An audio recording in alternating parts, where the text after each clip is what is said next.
si Ronaldin, masarap na ang buhay mo dyan eh. Kasi ikaw lang sa tatlo ang nakakasubo ng pagkain kanina pa. Yun ang napansin ko. So, Kalugay, do you own a pig farm in Bugalyon, Pangasinan? Wala po, Your Honor. Ano po yung background ninyo? Civilian or military or police? PNP po, Your Honor. PNP.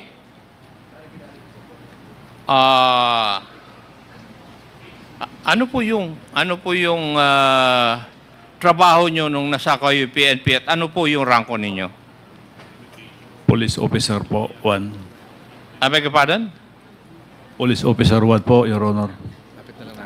Kaya ako tinatanong ito para matest ko yung credibility mo, Mayor eh. Kung sasagutin mo ako ng tama. Police Officer 1. And how long have you been in the service of the PNP? Naka 20 plus po ako, Your Honor.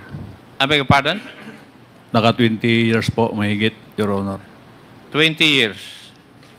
And ano po yung ranko ninyo nung kayo'y umalis sa serbisyo? Parehas lang po, Your Honor. Ano po ang nangyari? Dahil 20 years, hindi ba dapat SPO4 ka na? Hindi po ako na-promote, Your Honor. Bakit hindi ka na-promote?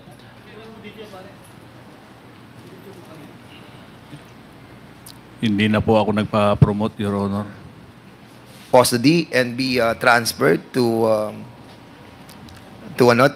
Women's Correctional. Cassandra, ano mo ba yun? Intention mo talaga na kasi ang nararamdaman mo during that time,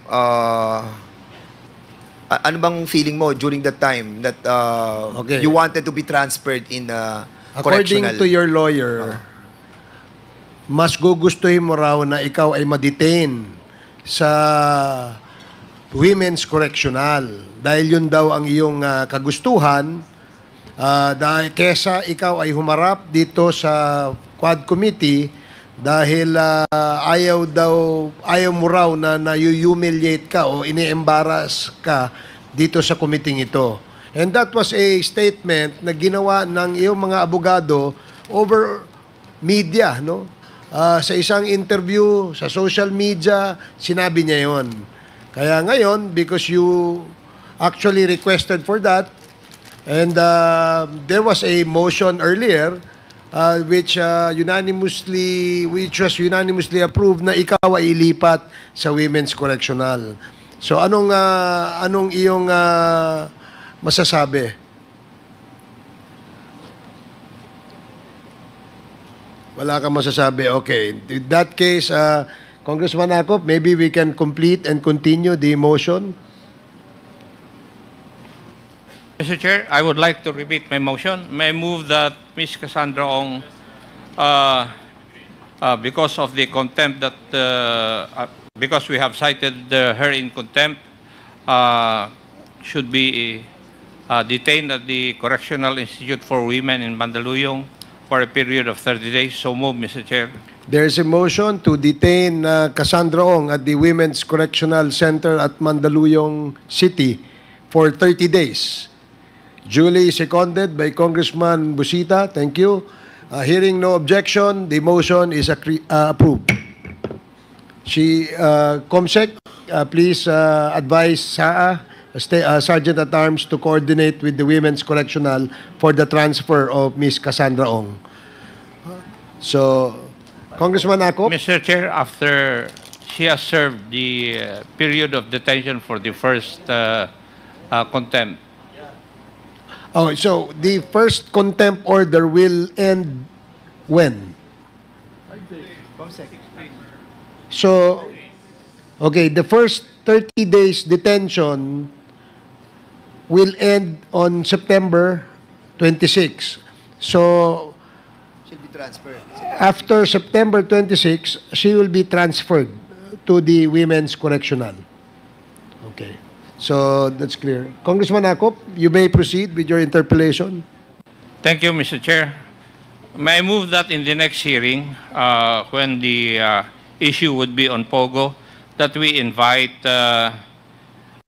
Miss Catherine Salazar and Miss Geraldine Pipito from the Comsec? farm of Miss Alice Go.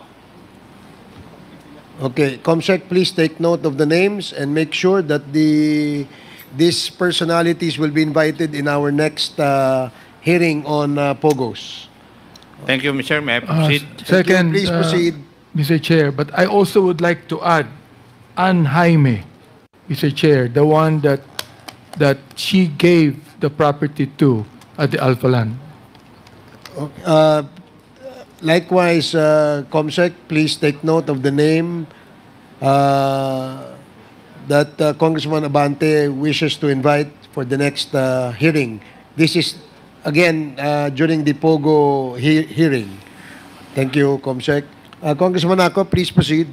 Thank you. I will not ask any questions from Miss Cassandra Ong and Miss Alice Go. Nabubog na po sila eh. Kagaya ng sabi ni Honorable Konggun, mahirap yung nahuhuli dahil yung mga katanungan na tanong na po. But si Ronaldin, masarap na ang buhay mo dyan eh. Kasi ikaw lang sa tatlo ang nakakasubo ng pagkain kanina pa. Yun ang napansin ko. So, relax ka. Hindi ka man lang tinanong in 12 hours. Kanina pa tayong alas 10 dito, alas 10 na eh. So, now, Mr. Chair, may I ask questions from Honorable Mayor Dong Kalugay? Please proceed. Thank you, Mr. Chair. Kasi isa lang yung nagtanong sa kanya eh. Sa dami ng mga impormasyon at sagot sa katanungan, hirap na po yung aking kokote para ikuan yung aking katanungan. Now, Mayor Kalugay, do you own a pig farm in Bugalyon, Pangasinan? Wala po, Your Honor. Wala. You don't have any farm in Bugalyon, Pangasinan? Opo, Your Honor, wala po. Wala. Now, in 2018, where were you? Nasa Sual na po ako, Your Honor. Nasa Sual. Anyway, before I ask the important questions, may I be allowed to ask you some personal questions? Opo, Your Honor. Yes. Ano po yung background ninyo? Civilian or military or police? PNP po, Your Honor. PNP.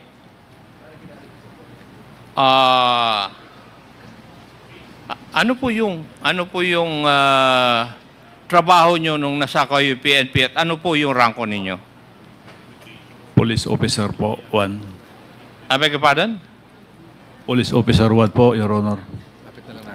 Kaya ako tinatanong ito para matest ko yung credibility mo, Mayor eh. Kung sasagutin mo ako ng tama. Police Officer 1. And how long have you been in the service of the PNP? Naka 20 plus po ako, Your Honor. I beg your pardon? Naka 20 years po, mahigit, Your Honor. 20 years. And ano po yung ranko ninyo nung kayo'y umalis sa serbisyo? Parehas lang po, Your Honor. Ano po ang nangyari? Dahil 20 years, hindi ba dapat SPO4 ka na? Hindi po ako na-promote, Your Honor. Bakit hindi ka na-promote?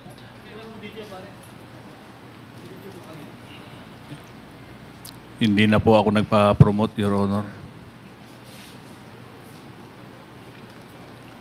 Hindi ka nagpa-promote. Bakit?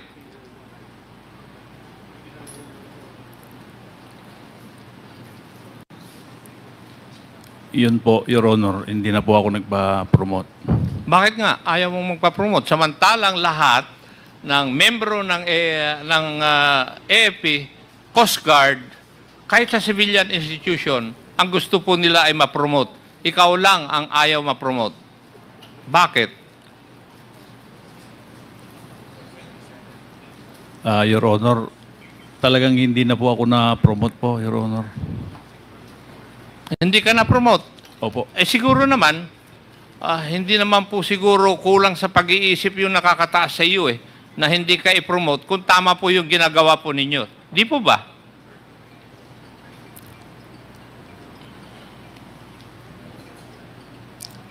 Your Honor, talagang hindi na po ako na-promote.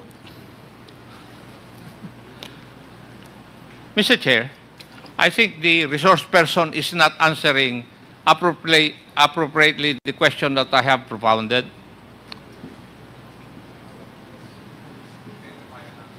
Uy, kayo ang chairman. Yes,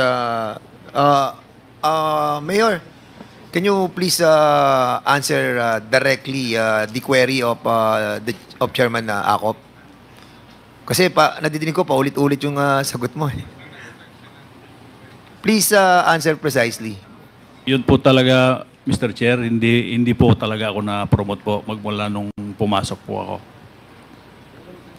Ba't hindi ka na-promote? Ikaw lang ata. Halos lahat naman ng mga opisyalis na po-promote. Ikaw hindi ka ma-promote. I haven't seen any officers of the PNP that yung mga magagaling na mga police, just like you, na hindi mapopromote. Parang exception ka sa lahat ng mga opisyalis doon na dapat ma-promote. Tapos naging mayor ka pa. So, ibig sabihin, magaling ka. Ba't hindi ka na-promote? Yun, Please reply. yun nga po, Your Honor, at hindi po talaga ako na-promote simula nung nakapasok po ako. Mayor, kung hindi ka na-promote, bakit, tinanong mo ba kung bakit hindi ka na-promote o prino-promote ng mga authorities na PNP?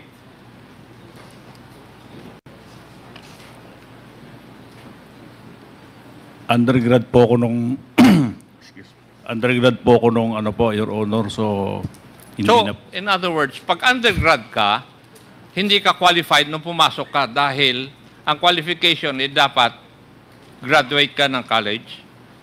Ganun po ba ang sitwasyon? may special enlistment po sa IG po, doon po ako nakapasok po sa PNP. Ano po? Ano po yung kwan?